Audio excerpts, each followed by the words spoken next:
Dear students, today I will teach you theory of binomial distribution, which is a part of discrete distributions. Now we start the topic binomial distribution with knowing its importance. Why binomial distribution is useful, why it's important, what will happen if we don't have a binomial distribution in our pocket. Say if we have to toss a coin two times, three times, five times, we can handle the situation easily without using any distribution. Because if we toss a coin five times, then we actually have 32 total cases in its sample space. And if we want to know about the probability of finding two heads, three tails, four heads, etc., it's easy to find. But if we have to solve a problem like this, that if a coin is tossed 10 times, 15 times, or if a die or pair of dice is thrown a number of times, maybe 10, 12, 15, etc., that is tough to handle. Because if a coin is tossed 10 times, then total number of cases equals to 2 power 10. That means it's 1024, dear students. And if in that experiment I want to know about finding probability of 6 heads or at least 6 heads, etc., then it obviously becomes difficult because we have to deal with total 1024 cases. So for handling such cases, binomial distribution becomes extremely handy, extremely useful. As you can see, it's useful if an experiment is repeated independently on finite occasions. That number finite still means it has to be 10, 15, 20, 25, like that.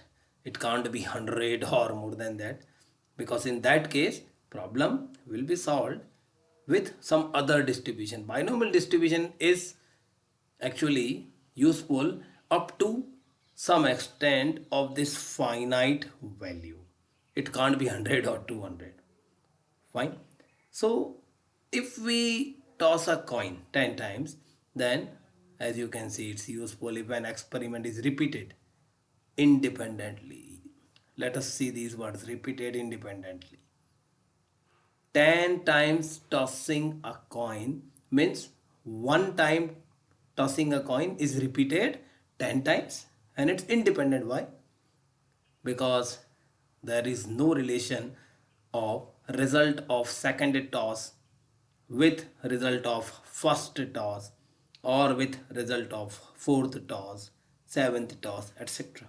That's why an experiment is repeated independently, and same can be said about this example also. These are the cases where binomial distribution is to be utilized. Fine. And for solving any problem through binomial distribution, which is a discrete distribution, and for every discrete distribution we actually have a probability distribution function to govern the distribution. Like here we have px equals to r. Capital X is the random variable which is governing binomial distribution. So capital X equals to r. R is the value or a particular value of capital X, and p means probability of any value of r, equals to ncr, where we can check the values of n, etc., p, q, r. So it's ncr small p power r q power n minus r, where r can take these values 0, 1, 2, 3 up to n. Why n? Why not n plus 1? Let's solve these all problems. N means number of repetitions of an experiment. Like I was saying, a coin is tossed 10 times. So n equals to 10 for the case. P, probability of success. Success means probability of required result in one particular time out of those repetitions. Like if a coin is tossed 10 times and why I want to know about the probability of getting 4 heads, then getting 4 heads is not the success. Success means getting heads. Getting head in one of the toss of the coin is a success. And for that, we know that probability is 1 by 2. So in that case, probability P equals to 1 by 2. And Q is probability of failure, which is always gettable from P, because Q is 1 minus P. We know that probability of success and probability of failure, if added, both are added, then equals to 1. And R number of success is 0, 1, 2, 3 up to n. And I told before some while it's up to n. Why? Because number of repetition of experiment. If experiment is repeated 10 times, how R can be more than that? R means number of successes. So we can understand these all things by that example again. Like if a coin is tossed 10 times, then n equals to 10, and we want to know about probability of getting 4 heads, then we know that number of successes equals to 4, so R equals to 4. And in one particular toss, P and Q are obtained as 1 by 2 and 1 by 2. So that is about introductory part of theory of binomial distribution. In next slide, I will show you several more important features of theory of binomial distribution. Now we start different theoretical characteristics or theoretical features of binomial distribution, as every distribution, every discrete distribution has several important theoretical characteristics using which we can analyze the distribution or any problem of the distribution in detail. Like here we have, first of all, mean of binomial distribution, which is equals to n into p. N into p, n means number of independent trials, repetitions, and p means probability of success of one particular event. And variance is n into p into q, and we know about npq in detail. We discussed in detail in previous slide. And mean and variance are standard statistical tools of any distribution or any random variable, we can say.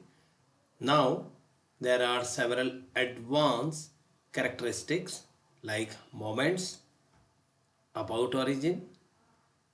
We are having 4 expressions there: mu1 dash, mu2 dash, mu3 dash, mu4 dash.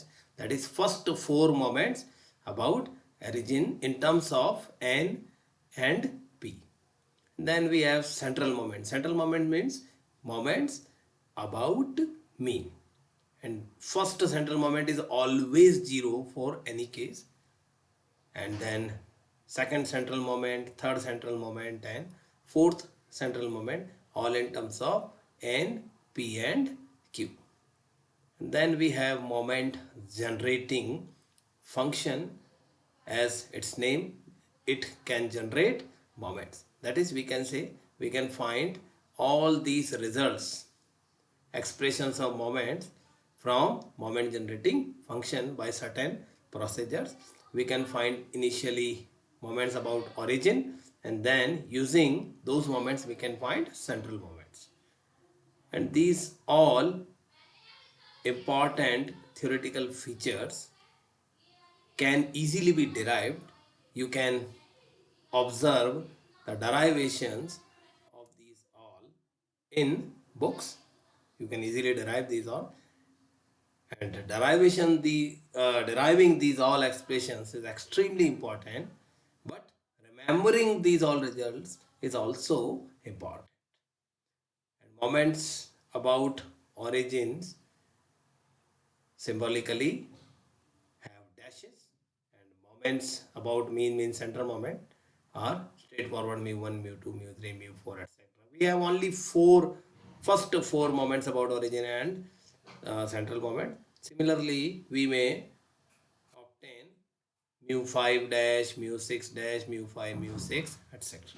Along with moments, we have Carl Pearson's beta and gamma coefficients as another standard advanced features of any distribution. Here we are discussing these four binomial distribution, and for binomial distribution we have beta 1, beta 2 as beta coefficients in terms of NP and Q, as well as gamma 1, which is nothing but positive square root of beta 1, and gamma 2, which is dependent upon beta 2, that is beta 2 minus 3.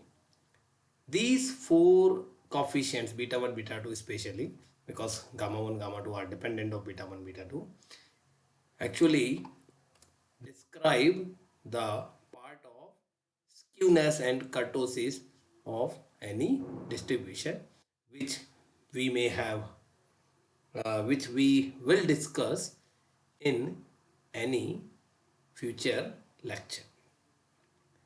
So students, it's all about binomial distribution, mainly theory part of binomial distribution.